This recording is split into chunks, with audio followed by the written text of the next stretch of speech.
Class 7 থেকে 12 পর্যন্ত ছাত্রছাত্রীদের জন্য এডু ভবন online education app Google play store থেকে ফ্রিতে ডাউনলোড করো, লিংক ডেসক্রিপশনে। পহেলগাঁও কাণ্ডের আবহে ভারতের বিদেশমন্ত্রী এস জয়শঙ্কর এবং পাকিস্তানের প্রধানমন্ত্রী শাহবাজ শরীফের সঙ্গে কথা বললেন রাষ্ট্রপুঞ্জের মহাসচিব আন্তোনিও গুতেরেস। মঙ্গলবার দুই দেশেরই দুই সরকারের দুই শীর্ষস্থানীয় প্রতিনিধির সঙ্গে গুতেরেসের কি কথা হয়েছে আনুষ্ঠানিকভাবে তা জানায়নি রাষ্ট্রপুঞ্জ। তবে রাষ্ট্রপুঞ্জের প্রধানের সঙ্গে কি কথা হয়েছে তা সমাজ মাধ্যমে জানিয়েছেন জয়শঙ্কর শাহবাজ দুজনেই। পহেলগাঁওয়ে জঙ্গি হামলার নিন্দা জানানোয় সমাজ মাধ্যমে রাষ্ট্রপুঞ্জের মহাসচিবকে ধন্যবাদ জানিয়েছেন জয়শঙ্কর।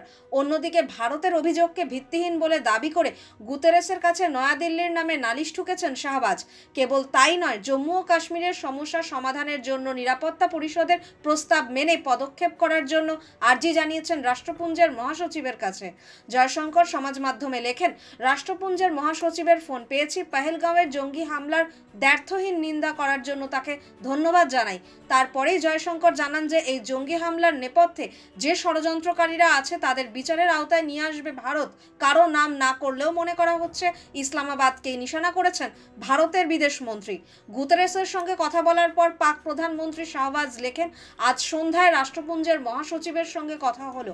আমি জানালাম যে পাকিস্তান সব ধরনের সন্ত্রাসবাদের নিন্দা জানায়, একই সঙ্গে ভারতের ভিত্তিহীন অভিযোগকে খারিজ করলাম।